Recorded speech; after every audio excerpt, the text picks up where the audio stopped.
चलो बेटा नया चैप्टर, चैप्टर 3 अकाउंटिंग वाउचर्स। छोटा सा चैप्टर, ये भी आज ही कंप्लीट हो जाएगा।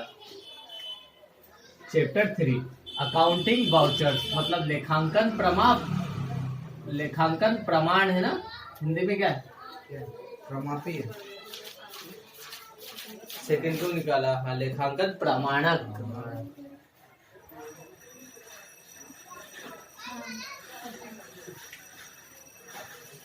अकाउंटिंग में जो भी एंट्रीज होती, जो भी आप हिसाब किताब लिखते हो, उस हिसाब किताब का प्रूफ क्या है? लाइक आपने अपने अकाउंट में लिखा सर हमने 50,000 रुपए का सामान परचेस करा, स्टॉक परचेस करा, तो सरकार पूछती इसका प्रूफ क्या है कि आपने परचेस करा? आप क्या बोलोगे? बिल, है ना। तो हमने परचेस करते टाइम जो बिल लिया वो हमारे लिए परचेस का प्रमाण है। हम बोलेंगे सर परचेस बिल लेखांकन प्रमाण में। तो पहला प्रमाण है एंट्री का कि सर हमको सामान खरीदते हैं तो उसका हमारे पास प्रमाण है और उसी के आधार पे हम एंट्री करेंगे कि हफ्ते का सामान खरीदा है। बिना बिल के कोई भी व्यापारी क्या करता है? सामान नहीं खरीदता है, क्योंकि उसको हिसाब किताब रखना है कि कितने का सामान खरीदा, कितने का बेचा। ठीक है, अब जो सामान, इसी सामान को आप बेचोगे तो आपने सामान बेच दिया, इसका क्या प्रमाण है? आप क्या बोलोगे? सर सेल बिल है ना। एक दुकान में दुकानदार हूं, मैं आपको सामान बेचूंगा, आपने बिल मांगा है, तो बिल के बीच में क्या लगा रहता है? कार्बन लगा रहता है। इसकी एक कॉपी आपके पास रहती है, एक कॉपी मेरे पास, कि मेरे पास प्रमाण रहे कि मैंने आपको सामान बेचा है। ठीक है, वो उससे हम क्या कहते हैं? Sale bill. Sale bill, bill को हम इनवॉइस भी कहते हैं, परचेस इनवॉइस, सेल्स इनवॉइस। और क्या होगा? और सर वो क्या करते हैं, वो पकड़ के क्या एंट्री करते हैं ना, वो जैसे वो मॉल में आते तो हाँ बार कोड, वो तो बिल के लिए रहता है, स्कैनर्स के लिए आता है ना। OMR ऑप्टिकल मार्क रिकॉग्नाइजर्स ना, जो क्या करता है डिजिटल तौर पे बिल बनाता है। वो तो वही बात हो गई, परचेस बिल, सेल बिल।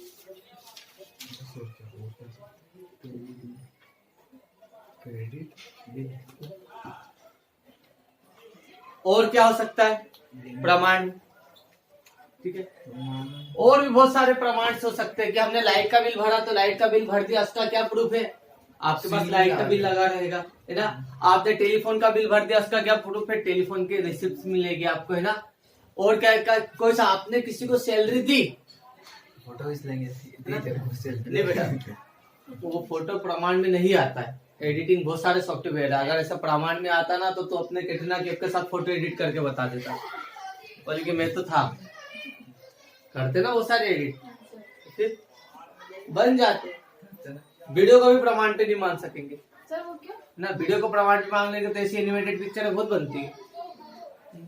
अब गोविंदा का डबल रोल हम टीवी में देखते हैं, एक्चुअल में है क्या? नहीं तो सर। फिर एडिटिंग की जा सकती है। अब क्या रहता है आपके पास? हर एक बिजनेसमैन के पास क्या होता है? एक वाउचर रहता है, जिससे वो किसी को कैश पेमेंट देता है ना, तो उसकी साइन करवाता है ना। उन्हें को क्या कहेगा? वाउचर कहेगा, cash voucher. For example, as per income tax act 1961, आयकर अधिनियम 1961 के अनुसार एक इंसान एक दिन में 20,000 से ज्यादा का नगद लेन देन नहीं कर सकता। पता आपको? आप 20,000 से ज्यादा का नगद लेन देन एक दिन में नहीं कर सकते हो। नगद कैश किसी को 20,000 से ज्यादा नहीं दे सकते हो, ये नियम है सरकार का। यदि 20,000 से ज्यादा आप किसी को पैसा दे रहे हो तो उससे आपको बाई चेक देना पड़ेगा, या बाई क्या करना पड़ेगा? उसको बैंक के थ्रू देना पड़ेगा। NEFT कर सकते हो, RTGS कर सकते हो, मतलब आपको कैश ट्रांजेक्शन नहीं करना। ये कैश के नगद लेन देन को रोकने, ज्यादा मात्रा में नगद लेन देन को रोकने के लिए किया जाता है। देते ही नहीं है, चाहे वो अनिल अंबानी भी हो। एक अमिताभ बच्चन का इंसिडेंस हुआ था, अमिताभ बच्चन ने एक वॉच खरीदी थी, ठीक है, बॉम्बे के एक मॉल से। कीमत कितनी हुई थी? 40,000 रुपए हुई थी। तो अमिताभ बच्चन ने वो 40,000 रुपए क्या करा था? कैश दे दिया था उस मॉल में, है ना, और बिल बना था अमिताभ बच्चन के नाम पे। जबकि नियम क्या है कि 20,000 से ज्यादा का नगद लेन देन नहीं करते। जैसे ही पता चला अमिताभ बच्चन बिल, इसकी कॉपी किसके पास गई? इनकम टैक्स अधिकारियों के पास। जैसे ही पता चला कि ये तो क्या अमिताभ बच्चन ने खरीदी 40,000, तुरंत अमिताभ बच्चन के घर पे नोटिस पहुंच गया कि आपके पास 40,000 रुपए नगद आए कहाँ से, इसका हिसाब बताओ।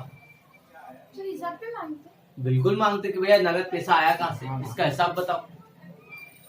अमिताभ बच्चन को बुलाया इनकम टैक्स ऑफिसर में, वहां पे अब 40,000 अपन तो बता सकते हैं, हिसाब हो सकता है लिखा भी सब जानकारी हो, लेकिन वो तो करोड़ों में डील करता, उसको कैसे पता कैसे आया होगा, किसी मैनेजर ने दिया होगा, कैसे करा होगा, उसको पता ही नहीं। वो उसको क्लियर है ना, उसको मतलब क्लियरिफिकेशन नहीं दे पा रहा था, तो सर वो जब उसका तक प्रॉपर्ली स्पष्टीकरण ही नहीं कर पा रहा था। आखिरी में जाके इतना परेशान हुआ, वापस मॉल में गया, बस उसने 40,000 कैश लिए और 40,000 का उनको चेक दे के आया। तो इतना, तो आप अगर किसी को, लेकिन 20,000 के अंदर तो हम लेन देन कर सकते हैं किसी नगद। अब मेरे एम्प्लॉय है, मैंने 15,000 आपकी, 10,000 आपकी, 16,000 आपकी सैलरी है। अब आप सैलरी लेने आ रहे हो और मैं आपको नगद सैलरी दे रहा हूं, तो मैंने आपको सैलरी दे दी, इसका क्या प्रूफ है ना। मेरे पास एक वाउचर रहता है, इस वाउचर पे लिखा रहता है कि सैलरी पेड करी है और इसमें आपकी साइन करवाऊंगा, है ना। आपने साइन करी, कार्बन लगा था, एक कॉपी मेरे पास, एक कॉपी आपके पास, अब प्रमाण हो गया कि आपको सैलरी दे दी, इसे बोलते हैं वाउचर्स। जब आप किसी को पेमेंट करो, आप चाय वाला है, आपके ऑफिस में चाय देता है हर महीने, मतलब डेली चाय देता है, और महीने के महीने उसका, है ना, बिल सेटलमेंट करना आता। अब चाय वाले का बिल कितना बन रहा है, 2,000 रुपए, आपने ऑफिस से उसको 2,000 रुपए दे दिए, उसका क्या प्रूफ है। अब वो तो छोटा सा ठेला लगा के बैठा, वो थोड़ा ना बोलेगा मैं बिल बुक लेके आ रहा हूँ, नहीं है उसके पास। तो आप क्या करवाओगे, उससे वाउचर साइन करवाओगे कि मैंने आपको पेमेंट दे दिया है, ठीक है, इसे वाउचर्स कहते हैं, ठीक है। प्रमाणक मतलब जिस आधार पे आप अकाउंटिंग का काम करते हो, जिस आधार पे आपने ट्रांजेक्शन्स लिखे, उसका प्रमाण क्या है, उसे ही हम प्रमाणक कहते हैं, वाउचर्स कहते हैं, अकाउंटिंग वाउचर्स कहते हैं, ठीक है। अब देखो पहले पेज पे क्या लिखा अकाउंटिंग वाउचर्स में, ये तो पता चल गया अकाउंटिंग वाउचर्स। सामने देखो meaning of source documents, source documents की मीनिंग मिल गया। मूल प्रलेख सोर्स डॉक्यूमेंट्स मतलब जिनके आधार पे आप एंट्री करते हो, अकाउंटिंग करते हैं, ठीक है। फ्यूचर में आप अकाउंटेंट बनोगे, कोई सी पोस्ट पे पहुंचोगे, आप अगर अकाउंटेंट बने और आपको एंट्री करना है, तो आप किस बेस पे करोगे, जब तक उसका कोई प्रूफ नहीं होगा उस बेस पे आप एंट्री नहीं कर पाओगे। अगर आपने 100 रुपए का पेट्रोल भी डलवाया और वो गाड़ी बिजनेस में यूज हो रही, तो 100 रुपए की पेट्रोल की एंट्री डालोगे आप, तो 100 रुपए की एंट्री किस बेस पे, आप क्या, फिर आपको क्या करना पड़ेगा, पेट्रोल पंप से बिल लेना पड़ेगा, देते ही कि भैया आप मांगते नहीं हो, मांगते नहीं है ना, मांगते नहीं, मांगोगे तो आपको मिलेगा बिल, मिलता ही ना, है ना, मिलता है। हम ऑफिस में थे, हम 100 रुपए का भी पेट्रोल डलवाते थे, तो सर बोलते भैया 100 रुपए का ऑफिस से पेट्रोल डलवाया, तो इस पे ऑफिस के खर्चे में लिखना पड़ेगा, अकाउंटिंग करनी पड़ेगी। तो पेट्रोल डलवाया, इसका प्रूफ क्या है, हमें बिल लेके आना पड़ता था, सर ये बिल है ना, फिर उस बिल के बेस पे एंट्री होती थी। फिर एक रजिस्टर बना रखा था हमने, ये सेल में हमारे पास बहुत सारे रजिस्टर थे। देखो कौन कौन से रजिस्टर थे हमारे पास, परचेस करा तो परचेस बिल, सेल करा तो सेल बिल, ऑफिस के खर्चे तो एक्सपेंसेस का रजिस्टर था। एक्सपेंसेस में कौन कौन से था, लाइट का बिल लगे थे, 12 महीने के लाइट के बिल है, टेलीफोन के बिल थे, है ना, वाटर के बिल, है ना, वाटर बिल, टी एक्सपेंसेस तो चाय के खर्चे से कर दिया, टी एक्सपेंसेस हमने, पेट्रोल का तो पेट्रोल एक्सपेंस, है ना, कहीं बाहर जाना पड़ता तो ट्रेवलिंग एक्सपेंसेस, प्रिंटिंग खरीदा, प्रिंटिंग स्टेशनरी, कॉपी किताब स्टेशनरी हर ऑफिस में लगती है, तो प्रिंटिंग एंड स्टेशनरी का खर्चा, तो इसके बिल सब लगे है। और क्या, कुछ रिपेयर टूट फूट हो गया, रिपेयर एंड मेंटेनेंस का खर्चा। और कौन से खर्चे हो सकते हैं, ऑफिस के कुछ छोटे मोटे खर्चे, ऑफिस एक्सपेंसेस है, एडवर्टाइजमेंट करवाया, एडवर्टाइजमेंट के एक्सपेंसेस, बेचने से रिलेटेड खर्चे, सेलिंग एंड डिस्ट्रीब्यूशन एक्सपेंसेस। तो इन सबके क्या बिल हमें लगाना पड़ता था प्रॉपर्ली, ताकि जब सरकार बोले कि भैया आपने एंट्री किस बेस पे करी, तो हम उसके बिल बता सकते थे, है ना। इन बिल्स को रखना क्या कहलाते हैं, बुक कीपिंग्स, और इन प्रमाण को ही हम क्या बोलते हैं, प्रमाणक, प्रूफ को, जिसके बेस पे आपने क्या करी, एंट्री करी। मतलब ये वो सभी प्रूफ सर जिसके बेस पे अकाउंटिंग की जाती है, इसे अकाउंटिंग सोर्सेस में कहा जाता है accounting vouchers. Sources of documents मिल गया। देखो क्या लिखा है, page number 47 English medium, Hindi medium page number 54 पे। Source documents can be explain as the documents contain detail of business transaction. ठीक है, सोर्स ऑफ डॉक्यूमेंट्स मतलब मूल प्रलेख वह प्रलेख है जिनके आधार पर आप क्या करते हो, बिजनेस के लेन देन को रखते हो। They prove necessary detail like date amount. इसके अंदर क्या डिटेल लिखी रहती है बिलों में, date of amount, date amount मतलब कितनी तारीख को आपने लेन देन करा था, क्या अमाउंट था, किस पार्टी को आपने पेमेंट करा, नेचर क्या था उसका, पैसा मिला था, आपने पेमेंट करा था, परचेस करा था, सेल करा था, वो मिल जाएंगे, है ना।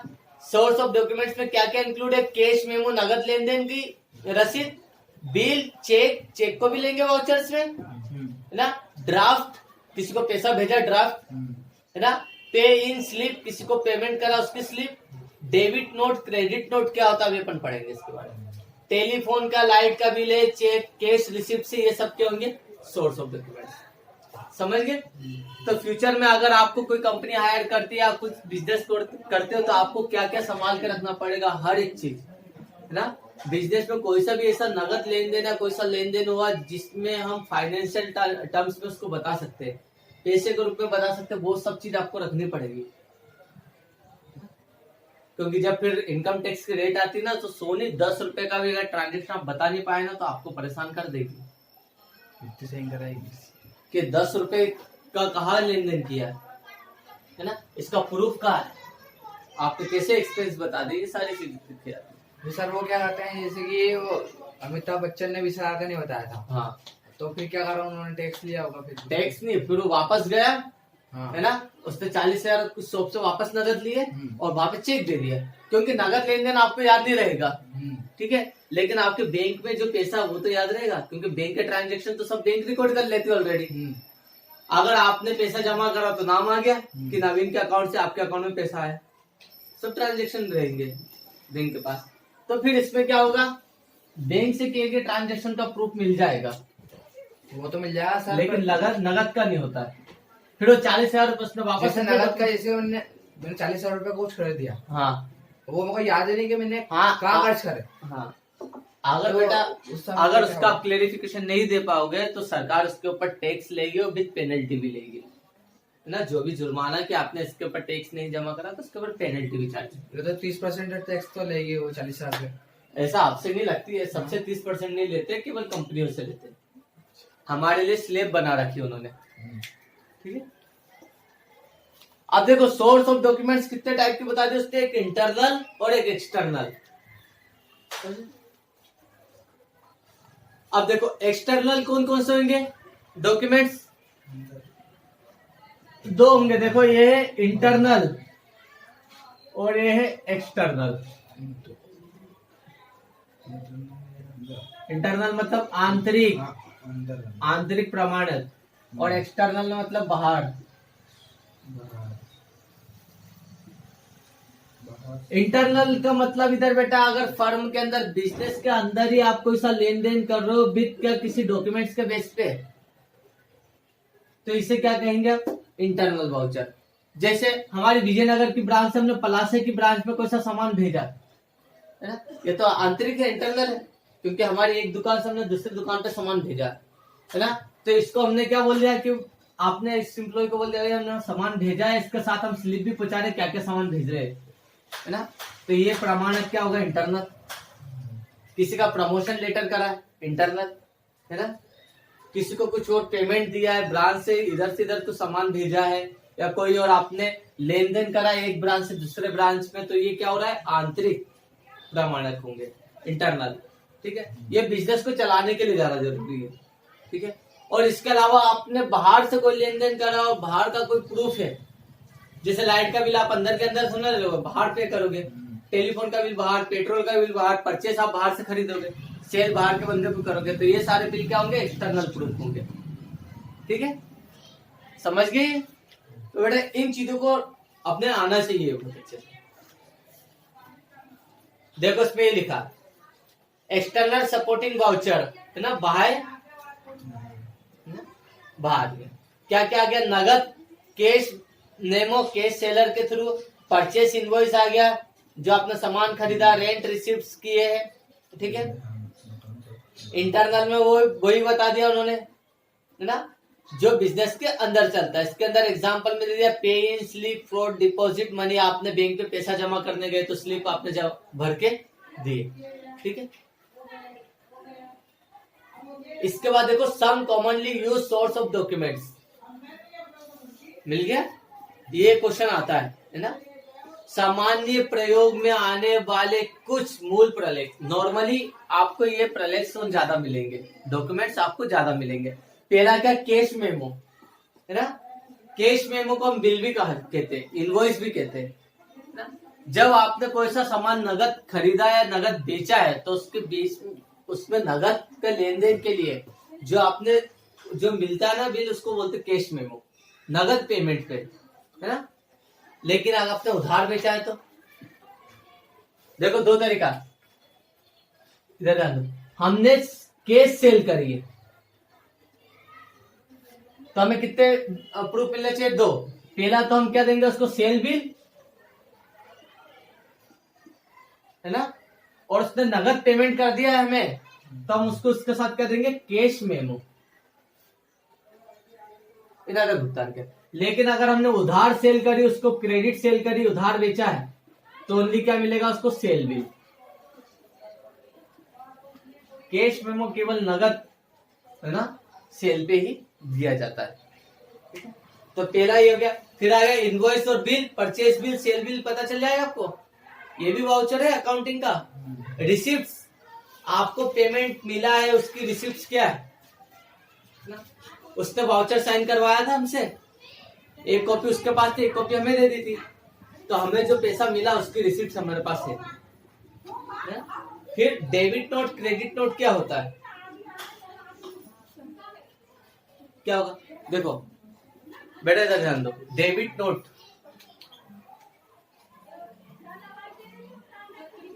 डेबिट नोट, आप एक व्यापारी हो और आपने, है ना, खजूरी मार्केट से 50,000 का सामान खरीद के लाए थे दुकान पे, है ना। आपने 50,000 उसको नगद दे दिए थे, आपका लेन देन चलता रहता था उससे, है ना। अब आपको पता चला यहाँ पर आके कि 50,000 में से 5,000 का सामान खराब आ गया। होता है बिजनेस पे, होलसेल में भी लाया। अगर आपने क्या कुछ सामान लेके आए, जैसे आपके क्या शूज की शॉप है, तो अगर आप सामान इतना सारा ला रहे हो तो 2-4 चप्पलें या शूज उन खराब निकल जाते हैं, है ना। तो आपके पास 5,000 का सामान खराब निकल गया, आप उसको वापस देने गए तो लेगा वो, क्या बोलेगा, भैया आपसे जो सामान खरीदा था ना उसमें से 5,000 का सामान खराब आ गया, आप इसको ले लो। अब उस दुकानदार ने 5,000 का सामान ले तो लिया, उसने क्या बोला, यार 5,000 अभी हमारे पास नगद नहीं है ना, एक काम करो आप बाद में एडजस्ट कर लेना, क्योंकि हमारा लेन देन तो होता रहता है, 2 महीने बाद फिर आप आओगे सामान खरीदने के लिए, तब मैं 5,000 रुपये आपसे कम ले लूंगा। फिर आपने क्या बोला कि ठीक है उसका कुछ प्रूफ दे दो, तो मैं आपको एक प्रूफ दूंगा कि आपने 5,000 का सामान रिटर्न कर दिया डिफेक्ट होने के कारण, आपको 5,000 हमसे लेना है, ये बाद में एडजस्ट कर देंगे। तो जो प्रूफ दिया जाता है ना उसको ही डेबिट नोट कहा जाता है ना। डेबिट नोट एक ऐसा डॉक्यूमेंट्स होता है जो गुड्स रिटर्न करने के अगेंस्ट में आपको जब कैश वापस नहीं मिलता है तो कैश के अगेंस्ट में आपको एक नोट प्रोवाइड कर दिया जाता है कि 5,000 रुपए अभी आपके क्या हम पर ड्यू है, आप जब चाहो तब इसको एडजस्ट करवा सकते हो, ठीक है। तो डेबिट नोट कब मिलता है, जब आप कोई सा सामान परचेज को क्या कर रहे हैं, रिटर्न कर रहे हैं, परचेस रिटर्न पे। और क्रेडिट नोट कब बढ़ेगा, जब सामान सेल्स रिटर्न होगी,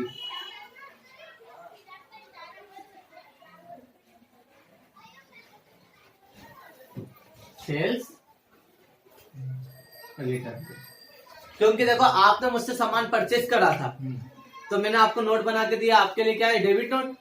लेकिन मेरे लिए मैंने आपको सामान बेचा था, सेल करा था, तो मेरे लिए क्या होगा, सेल्स रिटर्न। तो मेरे लिए वही नोट क्या होगा, क्रेडिट नोट होगा कि भैया इसको पैसा देना है, मेरे लिए क्रेडिट नोट है। सेल्स रिटर्न पे जो नोट दिया था उसको क्रेडिट नोट किया था। नॉर्मल ये नोट उन बहुत चलते हैं। सर मैंने वो माल ले लिया, फिर वो 5,000 का फिर हाँ एडजस्ट हो जाएगा।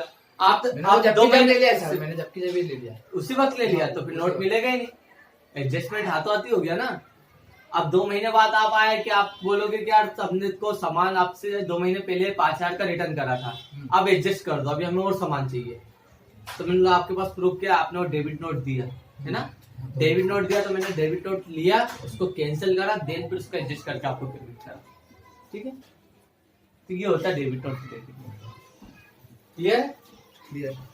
पे इन स्लिप, पे इन स्लिप क्या होती है, बैंक में पैसा जमा करने जाते हो है ना, तो बैंक में गए, जमा करे, तो क्या प्रूफ है, आपने बैंक में 10,000 रुपए जमा कर दिए, 20,000 रुपए जमा कर दिए, तो आप क्या बोलोगे, सर स्लिप पे डिपॉजिट करिए, है ना, उस स्लिप को ही क्या बोलते हैं, पे इन स्लिप। एक बिजनेसमैन भी क्या करता है, कई बार नगद पैसा आ जाता है, उस नगद पैसे को क्या कर रहा है, बैंक में जमा करना गया, तो बैंक में जमा कर दिया, उसका प्रूफ क्या, वो बताएगा पे इन स्लिप। तो ये जो डिपॉजिट की स्लिप है ना, इसको भी वो संभाल के रखता है कि कब किस तारीख को बैंक में उसने कितने पैसे जमा करे। चलता रहता, किराने की दुकान वाले के पास कितना नगद आता होगा, है ना, वो बैंक पे जमा करने जाता होगा, जमा करके उस स्लिप को है ना संभाल के रखता है, ताकि उसकी अकाउंटिंग प्रॉपर्ली हो सके। ठीक है, चेक, चेक के बारे में पता है ना, कई बार पार्टियों से पेमेंट के ब्याह में हमें कैश ना मिलके चेक मिल जाता है।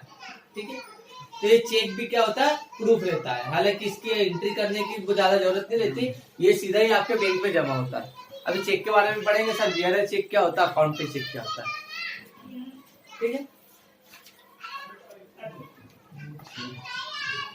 तो बाउंस कैसे होता है चेक? अगर आपके अकाउंट में पैसा नहीं तो बाउंस हो जाएगा। बस ये आपने किसी को 10,000 का चेक दे दिया और आपके खाते में 2,000 ही है, तो कैसे क्लियर होगा, ये तो हो जाएगा। और सर ये बाउंस होने के बहुत सारे रीजन है, ऐसा नहीं पहला तो है कि आपके खाते में पैसा नहीं, दूसरा रीजन आपने डेट ही गलत लिख दी, तीसरा रीजन आपकी जो चेक है वो ही एक्सपायर्ड हो गया। चेक की लिमिट 90 डेज की रहती है, 90 दिनों के अंदर चेक लगा देना चाहिए, है ना। आपने चेक दिया जिस डेट पे दिया है, जनवरी में, और मैं लगा रहा हूँ मई में, तो डेट ही निकल गई ना। चेक बुक की लिमिट रहती है कि 6 महीने के अंदर चेक बुक को आपको क्या करना रहता है ना, पूरा करना पड़ता है। बाउंस हो गया है तो फिर उसमें जेल भी होती है ना बहुत सारे लोगों को। वो तो बेटा लीगल एक्शन बात का है, कब अब तो बंद कर दिया हो, अब तो बंद कर दिया वो जेलों में, अभी भी होती है। अभी सर वो हीरो को हुई थी ना ये, तो क्या नाम है उसका, राजपाल, छूट के जाते, कोई इतना बड़ा केस भी नहीं मानते इसको। और चेक बाउंस होने के क्या रीजन हो सकते हैं, आपकी सिग्नेचर ही मिस्टेक हो रहे, कई बार साइन करने में गलती हो गई, नाम गलत डाल दिया, या कुछ चेक पे काटा पीटी कर दी तो भी हो जाएगा, है ना, नाम ही गलत डाल दिया, नाम के, है ना। आपका नवीन बादशाह नाम है, मैंने लिख दिया नवीन बादशाह, अब आपने चेक अकाउंट में जमा करा, अब आपका नाम और चेक का नाम मैच नहीं हो रहा है, तो ये बाउंस होने के बहुत से रीजन बता दी ना। किसी ने संस्था का नाम डाल दिया था पर वो उसका पर्सनल नाम डाल दिया, नाम गलत चला गया, नाम हो गया था, वही मैंने बताया ना, नाम गलत हो गया। ठीक है, तो चेक बाउंस होने के रीजन से। अब वाउचर्स कैसे होंगे, वाउचर्स बनाना देख लेते हैं। देखो टाइप ऑफ वाउचर्स में इसमें बता दिया, debit voucher, credit voucher, non cash voucher, बस इसमें तो इतना ही मिलेगा। इधर देख लो, टाइप ऑफ वाउचर्स में मिल गया कितने टाइप के, कैश वाउचर, कैश वाउचर 2 तरीके होते हैं, कैश पेमेंट करा उसका वाउचर, और कैश आपको रिसीव हुआ उसका वाउचर।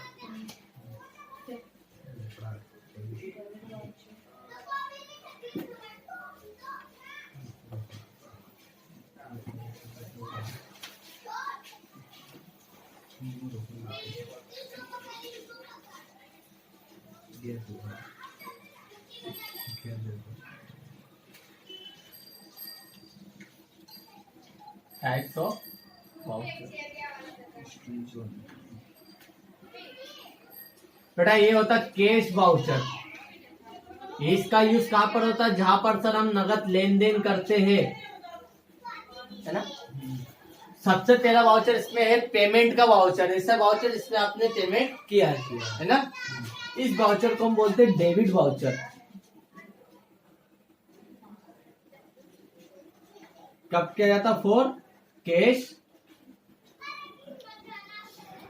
पेमेंट, आपने किसी को पेमेंट कर दिया, इसका प्रूफ क्या है, उससे आपने वाउचर साइन करवाया है। ठीक है, जैसे सैलरी दी, कमीशन दिया, रेंट दिया, किराया दिया, है ना, ब्रोकरेज दिया, चाय का बिल दिया, ये छोटे मोटे बिल दिए, ये क्या होता है अपने वाउचर, कैश वाउचर्स कहलाते हैं। कैश पेमेंट के लिए डेबिट वाउचर। और क्रेडिट वाउचर क्या होगा? क्रेडिट यानी किसी को रिसीव करना। हाँ, क्रेडिट वाउचर जब हमें किसी से पेमेंट रिसीव हुआ हो,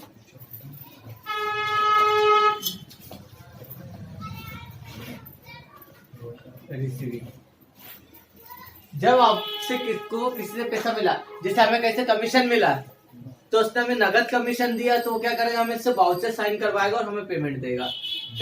रिसीविंग, इंटरेस्ट मिला, किसी ब्याज मिला, है ना, तो ये क्या हुआ, हमें रेंट मिला है, सैलरी मिली है, हमारे लिए क्या होंगे, क्रेडिट वाउचर्स होंगे, ये वाउचर्स है। और दूसरा होता है नॉन कैश वाउचर।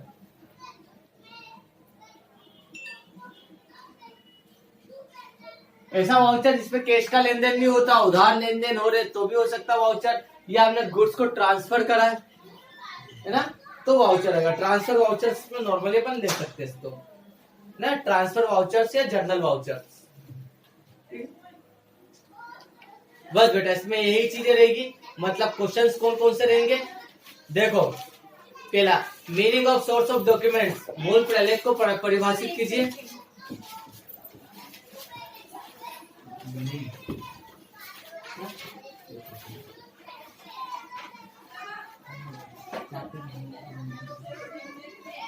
ये मिल गया, मूल प्रलेख को परिभाषित कीजिए। पहला पैराग्राफ पूरा लिखना इसका है ना, sir meaning of sources document, मिल गया। अभी मैं लिखा दूंगा क्वेश्चन, ऊपर टिक लगा लो, लगाना हो तो पूरा। आप पूरा पैराग्राफ लिखा। और इसके बाद आएगा explain the types of source documents. Types उसके नीचे दे दिया है ना, इसको यहाँ से करना है ना, यहाँ से यहाँ तक की मीनिंग हो जाएगी, सॉरी यहाँ से यहाँ तक की मीनिंग हो जाएगी। और types of source of documents, इसको यहाँ से यहाँ तक पूरा एक्सटर्नल तक, इंटरनल हो गया और एक्सटर्नल हो गया, ठीक है। आंतरिक और बाह्य दोनों को बताना बेटा। विद एग्जांपल बैंक सील है ना, यहाँ तक मिल गया, बैंक सील तक यहाँ तक, इंटरनल और एक्सटर्नल, एक्सटर्नल में बैंक सील तक, बस करना है वाउचर के थे। हाँ बस।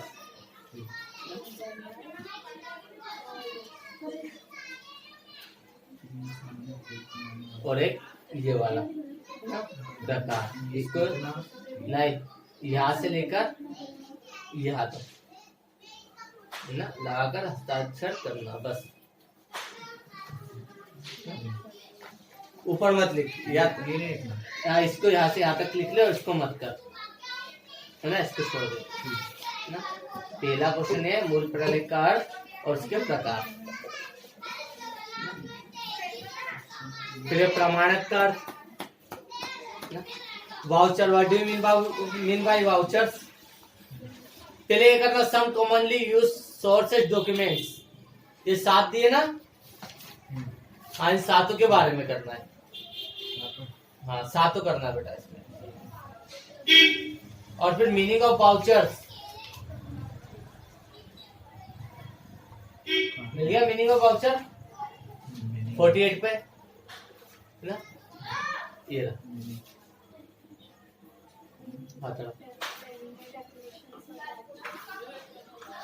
वाउचर पहला पैराग्राफ पूरा ना। बेटा आपको कहाँ तक करना है मैं बता रहा हूँ, सेपरेट फाइल तक।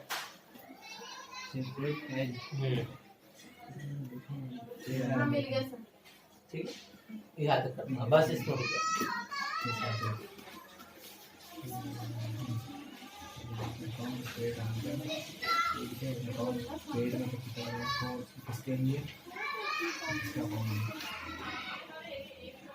और बेटा डिफरेंस कर लेना, डिफरेंस बिटवीन सोर्सेस डॉक्यूमेंट्स और वाउचर, है ना, ये रहा, इनमें अंतर, एक एक लाइन के अंतर है दोनों, आप कर लोगे बस। थ्योरी इसमें कंप्लीट हो गई। अब वाउचर्स बनाना आना चाहिए हमें, यह बिल बनाने के लिए दे दिया। आज तक अपन ने बिल लिया है सामान खरीदते टाइम, अब बिल बनाना है हमें। देखा तो है ना बचपन से बिल, बस फॉर्मेट कोई पर्टिकुलर यही फॉर्मेट नहीं है, बहुत सारे फॉर्मेट हो सकते हैं। देखो एग्जांपल नंबर 2 इसमें रख दो।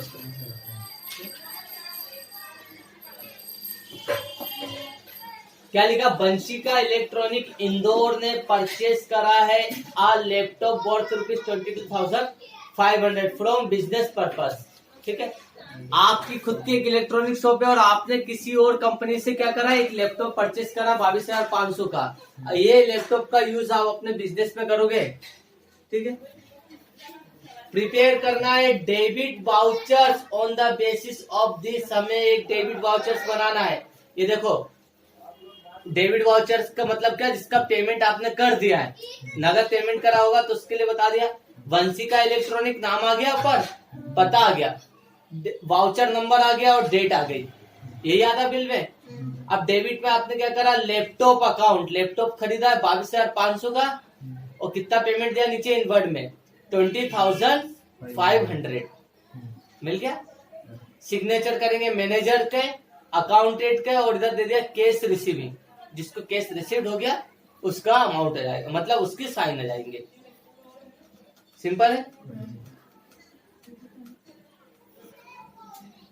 मतलब एक बिल जैसा बनाया है।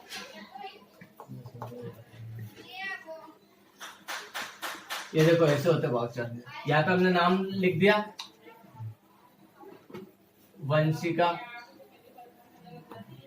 इलेक्ट्रॉनिक्स, नाम दे दिया 134, आपने नाम मन से दे दो, कोई दिक्कत नहीं, विजयनगर इंदौर, इधर ध्यान दो 134 विजयनगर इंदौर, फिर ये लाइन की और ये लाइन की, यहाँ पर वाउचर नंबर जो बिल नंबर होता है यहाँ पर आएगा वाउचर नंबर, है ना, 1 2 3 दे दो। डेट किस तारीख को आपने पेमेंट करा था लैपटॉप का वो लिख दो, 23/4/20। ठीक है, एकदम नॉर्मली मैंने डाल दिया, ये हो गया। अब यहाँ पर डेबिट मतलब यहाँ पर पेमेंट करा है, तो आपने क्या खरीदा था, लैपटॉप, तो आपने लिखा लैपटॉप, है ना, अकाउंट, लैपटॉप अकाउंट है। इसमें क्या आएगा, लैपटॉप आपने करा परचेस किया फॉर कैश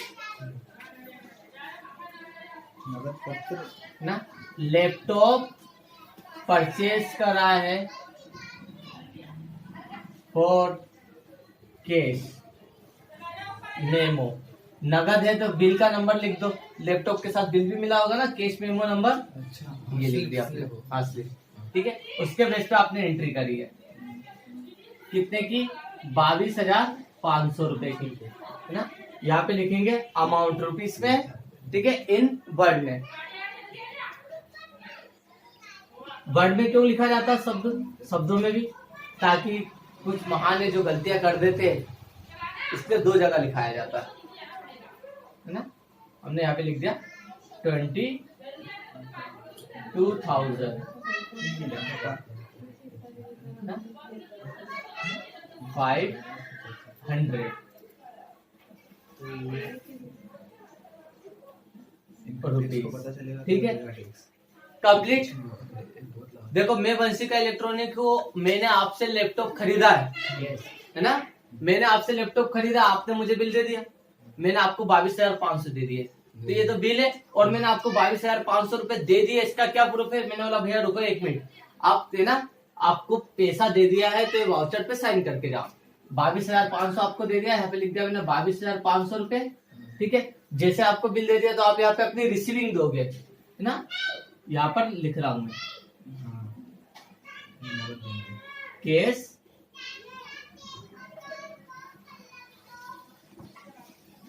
कपड़ा वाला भी तो रखता है सर रिसीविंग।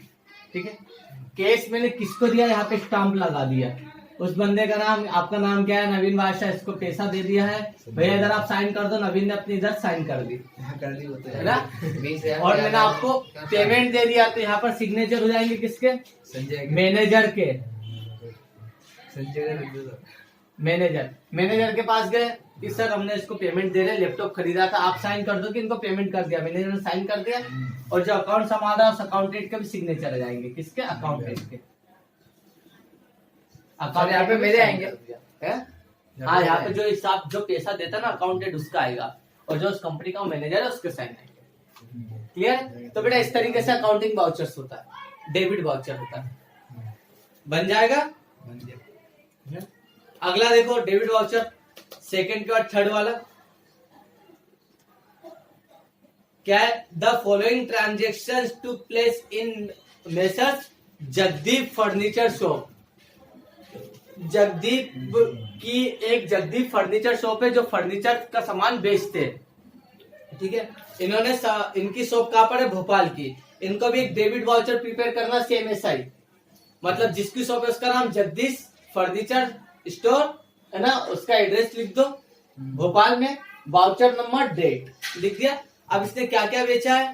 केवल नगद कैश वाउचर्स के लिए वो होगा, देख लो इसमें क्या है। इसने बाउट अलमीरा, अलमीरा for office use, office use के लिए इन्होंने क्या करा? अलमारी खरीदी है और इसका नगद पेमेंट करा कैश मेमो नंबर। तो आप यहाँ पे क्या लिखोगे? डेबिट में है ना, अलमीरा अकाउंट, आप लिखोगे अलमीरा purchase for cash memo, cash memo number लिख देना, क्या है? 235 है ना, कितने की? 18,000 रुपए की। कर देंगे 18,000 रुपए की। तो पहला इसका तो बन गया है ना। फिर दूसरे नंबर पे क्या है? 28 जुलाई। तो अगला कैश मेमो कब का बनेगा? 28 जुलाई का। ऊपर वाला 21 जुलाई का बना, अगला बना 28 जुलाई का। 28 जुलाई में क्या है? फर्नीचर खरीदा आपने, क्या? Bought furniture for sale, sale for cash है ना, वाइट कैश मेमो नंबर 564। तो अगला आ गया है ना, परचेस किया था आपने फर्नीचर बेचने के लिए, तो अगले में देखो मिल गया परचेस अकाउंट, क्योंकि स्टॉक है। इससे देखो इसने फर्नीचर क्यों खरीदा? सेलिंग पर्पज से।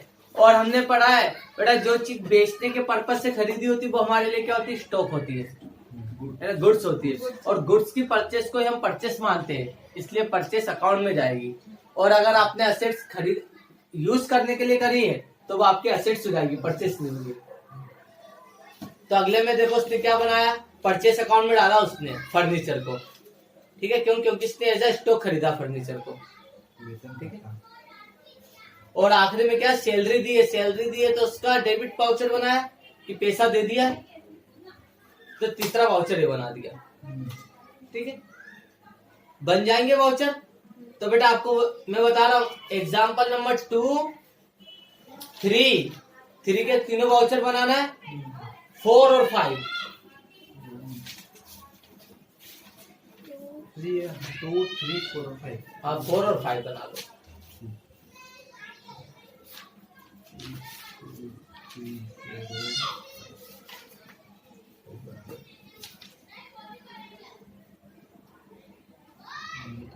और बता देता हूँ, इंग्लिश में बनाऊंगा। इंग्लिश में ही बनेगा है ना। इसके बाद आप एक डेबिट नोट और बना लो बेटा, एक डेबिट नोट और क्रेडिट नोट और बना लेना है ना? ये एग्जाम्पल नंबर 12 पे, एग्जाम्पल नंबर 12 पे मिल गया डेबिट नोट। मतलब कोई सा सामान आपने रिटर्न करा था उसको है ना, तो परचेस आपने रिटर्न करी, आपको उससे पैसा लेना, इसलिए उसने हमें क्या दिया? डेबिट नोट दिया। ठीक है, ये डेबिट नोट का बना लेना एक फॉर्मेट। और एग्जाम्पल नंबर 13 क्रेडिट नोट के लिए फेयर में बनाना। हाँ, सेल्स रिटर्न करिए। तो डेबिट नोट का एक एग्जाम्पल और एग्जाम्पल क्रेडिट नोट का। ठीक है, बस वाउचर फोन बनाना, बिल बनाना, ताकि एग्जाम में आपको आएगा कि प्रिपेयर कीजिए डेबिट नोट, क्रेडिट नोट है ना, डेबिट वाउचर, क्रेडिट वाउचर, तो आप ये बना दोगे फॉर्मेट। बना सकते हो ना, बिल सिंपल है। क्योंकि एग्जाम में आपको एक ही लाइन आएगी, जैसे एग्जाम्पल नंबर 13 में इतना ही लिखा आएगा, विवेक एंड सन्स इंदौर ने इश्यूड करा है the following credit note for goods return by messrs Pradeep book stall पर। ठीक है, जबलपुर को है ना, क्या करा उन्होंने? गुड्स रिटर्न करा है, तो वो क्या बनाएंगे? क्रेडिट नोट, क्योंकि उनके पास सेल्स रिटर्न आई है। ठीक है, ये यहाँ तक हो जाएगा, बस कंप्लीट है बेटा। ये हो गया चैप्टर कंप्लीट, पलटाओ, खत्म हो गया चैप्टर, बस कंप्लीट है। तो जो जो अपने मेन क्वेश्चंस तक हो जाएंगे ना?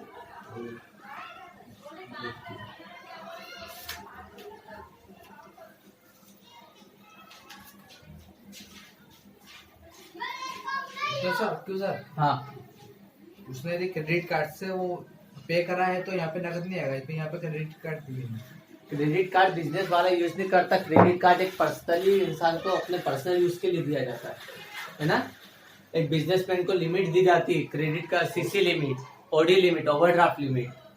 मैंने बताया था ना, माइनस में बैलेंस हो जाता है। अपने लिए माइनस में बैलेंस नहीं, हमें क्रेडिट कार्ड मिलता है। ठीक है,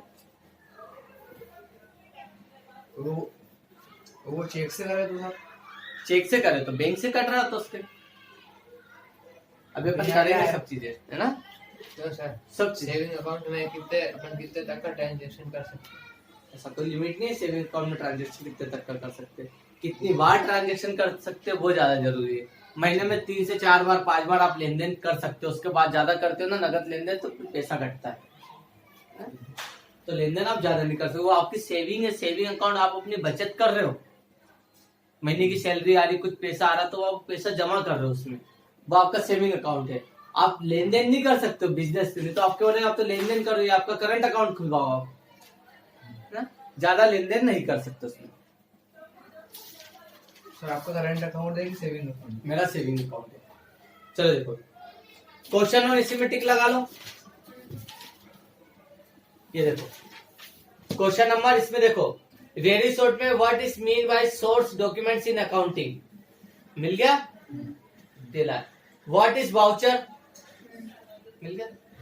फिर 5वां 6वां what is credit, debit voucher, credit voucher. ठीक है, डेबिट वाउचर कब मिलता है, जब आपने किसी को पेमेंट किया है, और क्रेडिट वाउचर कब, जब आपको पेमेंट रिसीव हुआ है ना। 5वां 6वां हो जाने के बाद फिर ये आ जाएगा 9 नंबर का व्हाट इज डेबिट नोट, है ना। डेबिट नोट मिल गया 9 नंबर का।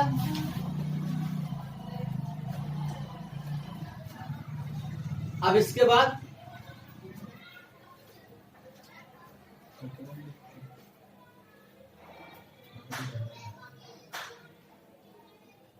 फिर 70 नंबर का give 4 difference between vouchers and source of documents. अभी मैंने टिक लगाया था, डिफरेंस एक ही है, मिल गया इसमें। 4 की जगह इसमें 5 बता देना। अब इसके नीचे 8 नंबर का है ना, एक्सप्लेन एनी 4 सोर्स, है ना, डॉक्यूमेंट्स। वो अभी बिल वाउचर्स अपन ने पढ़ा था, है ना। सम कॉमनली यूज ऑफ, है ना, डॉक्यूमेंट्स, उसके सोर्स डॉक्यूमेंट्स। और एक 19 नंबर का गिव द स्पेसिमेंट, मतलब फॉर्मेट बताना डेबिट नोट और क्रेडिट नोट का। एग्जांपल मैंने बता चुका हूं आपको, है ना। 12 और 13 नंबर का वही एग्जांपल्स, मतलब वही फॉर्मेट आप इस पे बता सकते हो। क्लियर है, ये हो गया। इसके बाद तो फिर नीचे वो चालोगे, बिल बना चुके अपन, कंप्लीट।